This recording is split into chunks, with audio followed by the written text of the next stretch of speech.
অপরাজিত ১৫৭। কোন বিশেষ নজির গড়ে টেস্ট দলে ফেরার দাবি জানালেন পূজারা। শেষবার টেস্ট ম্যাচটি খেলেছিলেন ২০২৩ সালের জুন মাসে। অস্ট্রেলিয়ার বিরুদ্ধে বিশ্ব টেস্ট ফাইনালে তার ব্যাট থেকে এসেছিল ১৪ ও ২৭ রান। বাকিরা ব্যর্থ হলেও টিম ইন্ডিয়ার টেস্ট দল থেকে বাদ পড়ে যান চেতেশ্বর পূজারা। তবে হাল ছাড়েননি তিনি। লড়াইয়ের জমি ছাড়তে নারাজ পূজারা। সেই ধারাবাহিকতা বজায় রেখেই এবার চলতি রঞ্জি ট্রফির মঞ্চে ফের শতরান করলেন চেতেশ্বর পূজারা।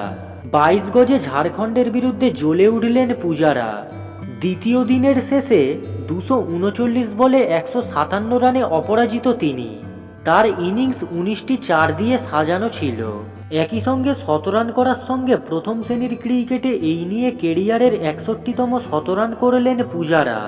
দক্ষিণ আফ্রিকার বিরুদ্ধে রোহিতের দল টেস্ট সিরিজ ড্র করেছে, তবে শ্রেয়াস আয়ারদের পারফরমেন্স একেবারেই আহামরি নয়।